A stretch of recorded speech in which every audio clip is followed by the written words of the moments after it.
જય દ્વારકાધીશ, જય માતાજી બધા મિત્રોને કેમ છો? મજામાં? તો મજામાં જશો. આજે આપણે તો બનાવવાના છીએ મોહનથાળ. તો આપણે મોહનથાળ બનાવવા માટે કરકરો જાડો આપણે ચણાનો લોટ લઈ લીધો છે.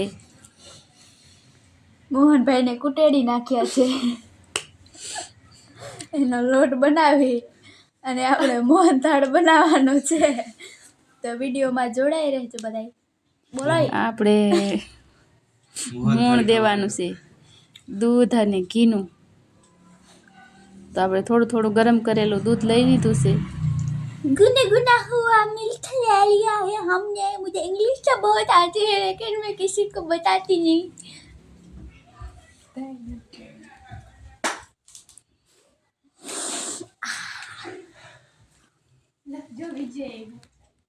તો આપણે થોડું ઘી નાખી અને પછી આપણે દૂધ નાખી દઈએ.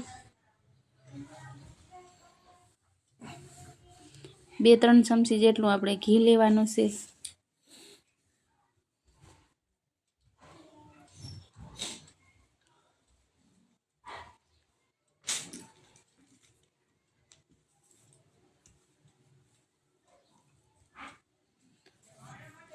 તો આપણે સરસ રીતે ઘી અને દૂધનું મોણ દઈ દઈએ ને થોડી વાર આપણે ધાબો દેવાનો છે 10-15 મિનિટ.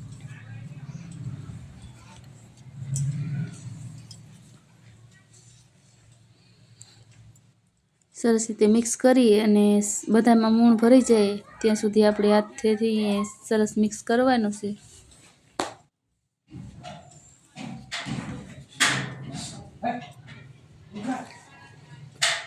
તો આપણે ધીમે ધીમે ધીમે હલાવી લેશું.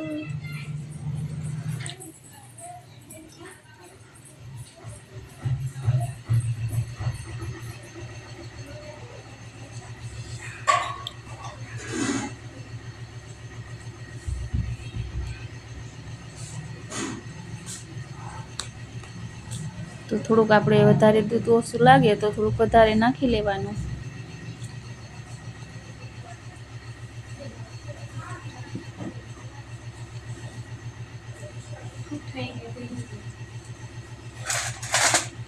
સરસ રીતે આપણે મિક્સ કરી લેવાનું છે બધું.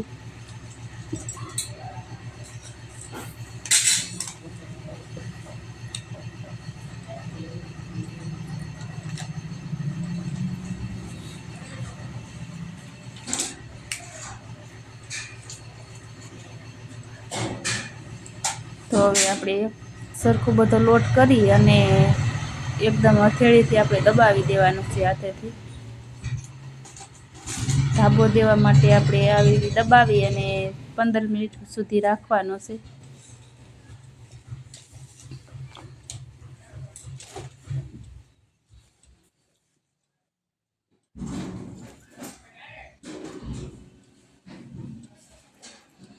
તો આપણે 15 મિનિટ એમને ધાબો દઈને મૂકી દઈશું. તો જોઈ શકો છો 15 મિનિટ થઈ ગઈ છે. તો હવે આપણે લોટને સારી લેવાનો છે જાડો સાયણો લઈને. આપણે બહુ ઝીણો સાયણો નથી લેવાનો. મારી મમ્મી જેવો ચાયણો લેવાનો છે. તારા જેવો સાયણો ના હાલે ઝીણો. હાથી જેવો સાયણો લેવાનો છે. જેમ કે મારી મમ્મીનું ઉદાહરણ લઈ લ્યો તમે. હાથી કેવું મને હાથી જેવો પટાપટી. થડમાં આવી જ જાય. રાંધવું કાંઈ કામ તો કરવું ન હોય.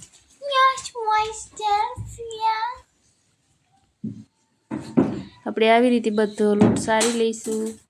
આપણે જે ગોટીઓ રહી ગઈ એ આપણે હાથેથી મહળતા જવાનું છે અને સારતું જવાનું છે.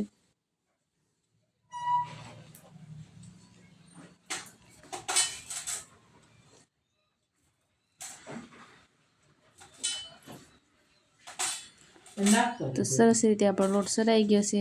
તો હવે આપણે એમાં ઘી નાખી અને શેકવાનો છે.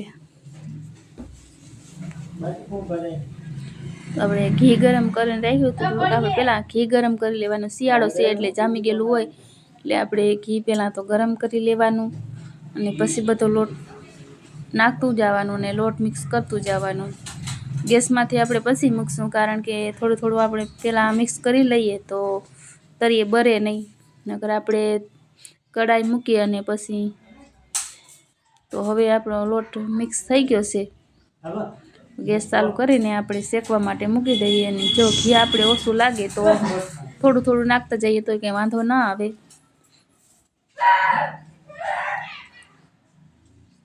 અને થોડી વાર તો કઠણ લાગે. ઘી સરસ રીતે ગરમ થાય અને મિક્સ થાય પછી બધું ઘી ઓગળે પછી ઢીલો લોટ થાય.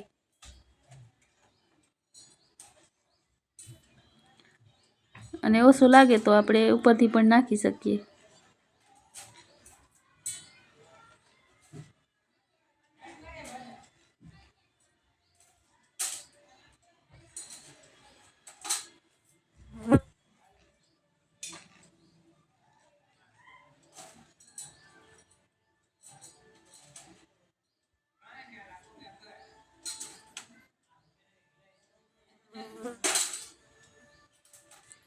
તો એટલું તો આપણે ભડકું લોટ હતો એ ઢીલો થઈ ગયો છે. આપણે થોડાક ઘીની જરૂર લાગે છે તો આપણે વસે થોડુંક ઘી નાખતા જવાનું છે. વધારે નાખી તો આપણે ઠરી જાય પછી ઉપર આખું જામી જાય. એટલે મીડિયમ હોય એટલે બધું સરસ રીતે મિક્સ થઈ જાય.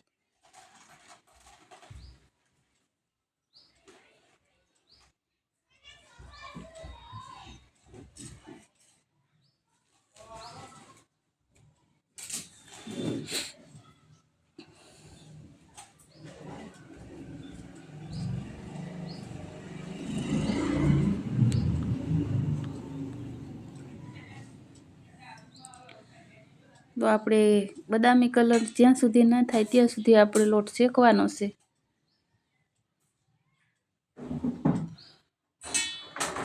હલાવવામાં થોડી વાર આપણે અઘરું તો લાગશે. તો જોઈ શકો છો સરસ રીતે આપણે એકદમ શેકાવા માંડ્યું છે.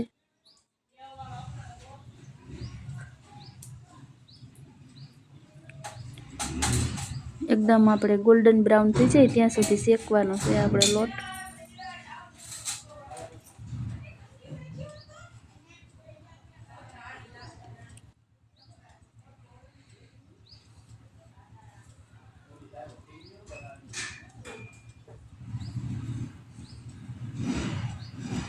ને આપણે દાજવાની ખાસ ધ્યાન રાખવાની છે, કારણ કે આ ફોદા જે અટાણે ઉપર આવે એ એકદમ ઉડે, સાટા ઉડે તેલ ઘીના.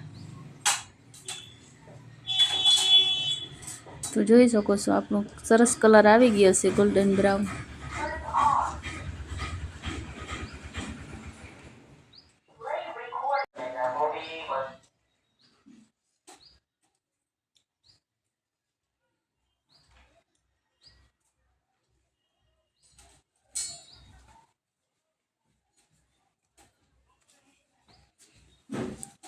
અને એકદમ ક્રીમી આપણો મૂંગથાર બને એટલા માટે આપણે થોડુંક દૂધ વધ્યું હતું એ માથેથી નાખતું જવાનું છે.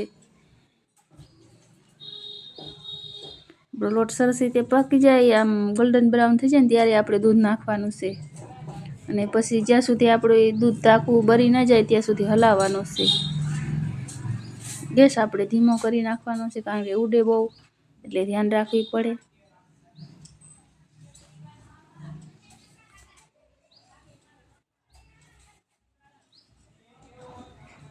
થોડું થોડું નાખતું જવાનું છે, એકારે આપણે દૂધ બધું નથી નાખી દેવાનું.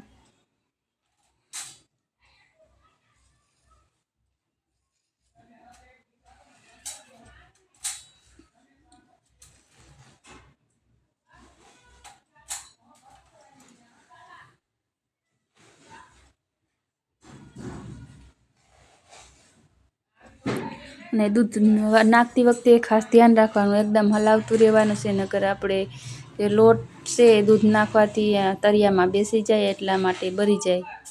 એ આપણે ખાસ ધ્યાન રાખવાની છે. તો જોઈ શકો છો આપણું દૂધ આખું બળી ગયું અને હાવ સરસ મજાનો આપણે મોહનથાળ બનીને તૈયાર થઈ ગયો છે. થોડી વાર હજી આપણે હલાવતું રહેવાનું છે.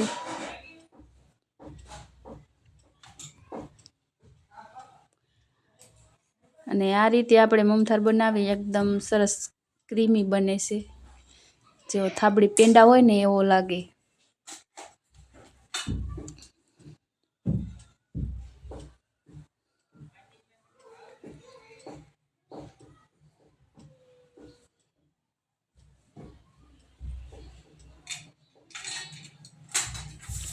તો આપણે સાહણી માટે ખાંડ આપણે 2 વાટકા લોટ લીધો હતો, તો આપણે 2 વાટકા જેટલી ખાંડ પણ લેવાની છે. 1 કિલો જેટલા આપણે લોટ હતો તો 1 કિલો જેટલી આપણે ખાંડ પણ લેવાની છે સાહણી માટે. અને માપ કરીને લઈએ તો સારું, એમ કે તો આપણું માપ પરફેક્ટ આવી જાય.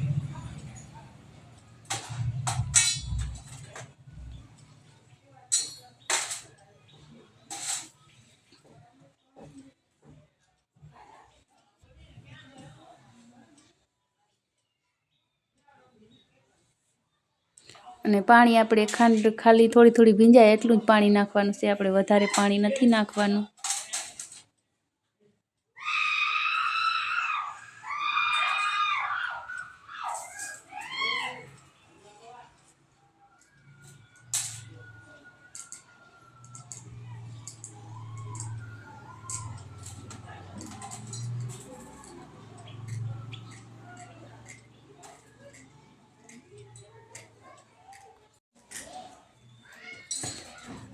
તો આપણે થોડી વાર ખાંડ ઓગળવા દઈશું અને એક તારની આપણે ખાંડની સાહણી લેવાની છે. અને થોડોક આપણે એમાં નાખીશું ફ્રૂટ કલર. આપણે જેટલો પસંદ હોય એટલો નાખાય, બહુ જાજુ પણ ના આપણે નાખાય.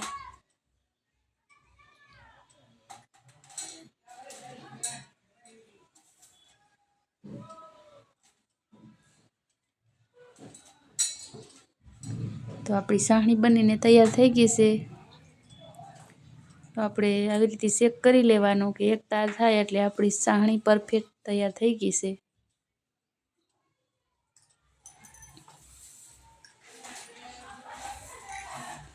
ને હવે આપણે થોડી થોડી સાહણી નાખતા જઈશું અને મિક્સ કરતા જવાનું છે.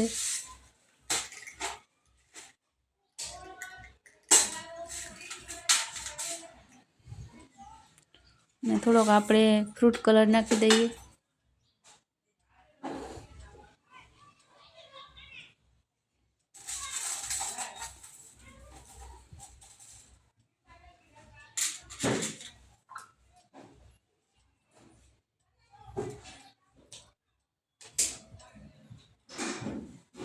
તો સાહણી આપણે એકદમ મિક્સ થઈ જાય ત્યાં સુધી આપણે હલાવી અને સરસ મિક્સ કરવાની છે.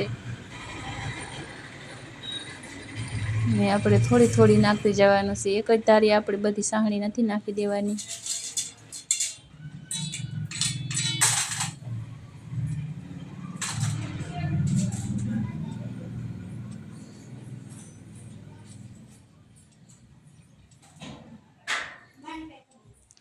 તો જોઈ શકો છો મિત્રો, કેવો સરસ આપણો મોહનથાળ બની ગયો હશે. અને એકદમ થાબડી પેંડા હોય એવો સુગંધ પણ એવો જ આવે છે આપણે દૂધ નાખવાથી.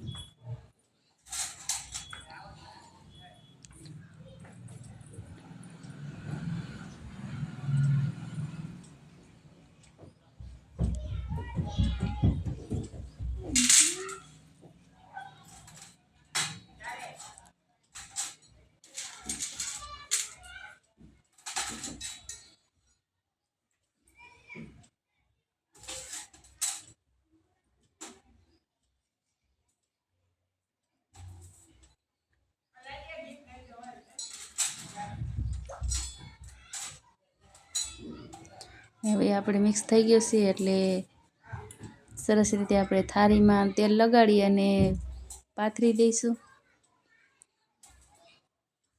મોહનથાળ તો બની ગયો, પણ હવે ઠરવાની વાટ જોવાની રહેશે, કારણ કે ઠરે તો જ બધાય શાકી શકે. યમ યમ યમ યમ યમ. ઘણા વાટ જોઈને બેઠા હોય. ખાધોકડા હોય ને, જેમ કે અમારા મનીષાબેન જેવા.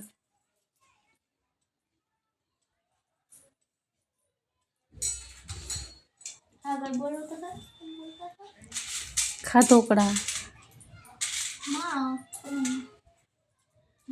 ક્યારે નથી જોયું. તો જોવું હોય તો અમારા ઘરે પધારી શકો છો તમે 10-10 રૂપિયા લઈને.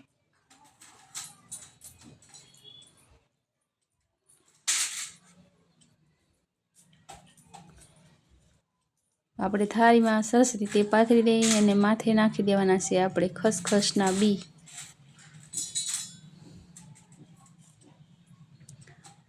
અને તવીથો અને કડાઈ સાટવા માટે ઘણા માણસ બેઠા ખાતો કડા ખૂબ વાર ઠામણાઈ સાટી જાય અમારા મનીષા.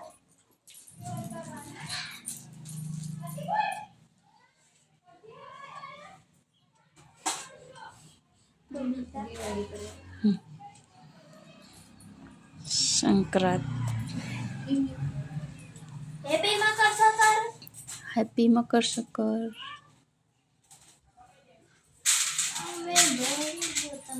તો આપણે ખસખસના બી નાખીને સરસ મજાના શણગારી દઈએ આપણા મૂંગથાળને.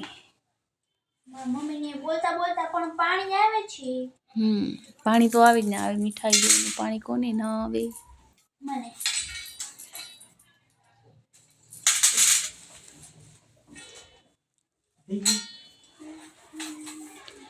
તો જોઈ શકો છો આપણે ઠરીને મૂંગથાળના ઢીકડા બનીને તૈયાર થઈ ગયા છે. તો સરસ મજાના એકદમ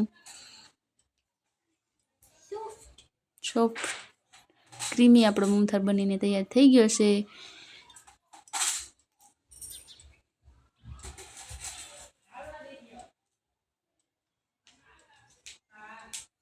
તો ઠરી ગયો તો આપણે થોડોક શાકી પણ લઈએ.